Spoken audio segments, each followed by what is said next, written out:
હિરેન જાની, પૂર્વ પ્રમુખ Bhavnagar bar association, કો પ્રમુખ બાર કાઉન્સિલ ઓફ ગુજરાત.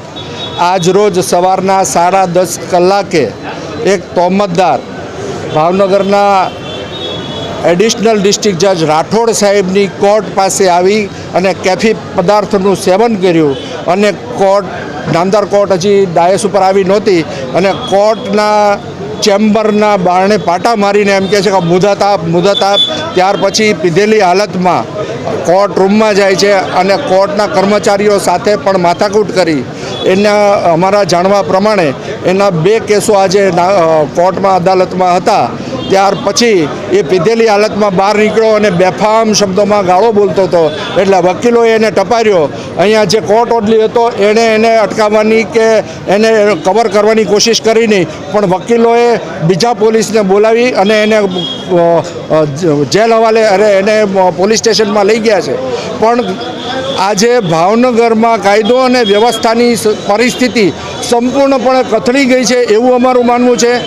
આજરોજ જે બનાવ કોર્ટમાં બન્યો છે કે જ્યાં સતત અસામાજિક તત્વોની જબર હોય છે અને ત્યાં જો વકીલો અને જજ સાહેબ સુધી પહોંચવા માટે આ જો તોહમતદારો હિંમત કરી શકતા હોય તો ભાવનગરમાં અત્યારે કાયદો અને વ્યવસ્થાની પરિસ્થિતિ રહી નથી એવું અમારું સંપૂર્ણપણે માનવું છે.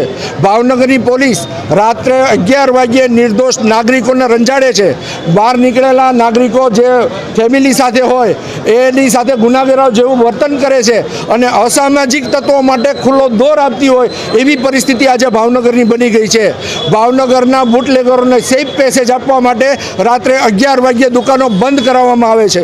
મારે પોલીસને પૂછવું છે કે કયા કાયદાની કઈ જોગવાઈઓ અનુસાર તમે આવા પ્રકારની પબ્લિકને હેરાનગતિની કાર્યવાહી કરી રહ્યા છો, જ્યારે સરકાર દ્વારા એવી યોજનાઓ બહાર પાડવામાં આવે છે કે 24 કલાક સુધી માણસ ધંધો કરી શકે અને ભાવનગરમાં ઉલટી ગંગા જોવા મળે છે.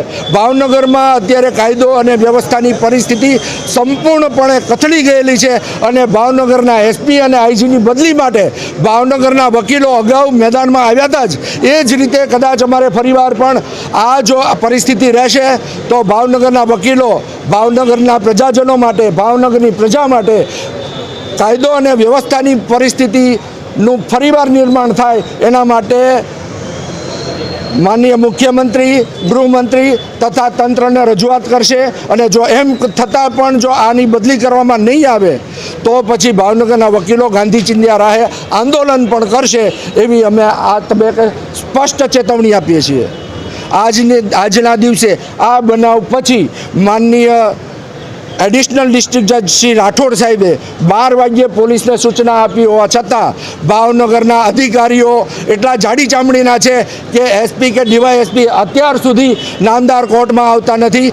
ભાવનગરના વકીલો અને ભાવનગરની જ્યુડિશિયરી પોલીસ તંત્ર માટે એક અનિચ્છનીય વ્યક્તિઓ હોય એવી રીતે આ તંત્ર કામગીરી કરી રહ્યું છે.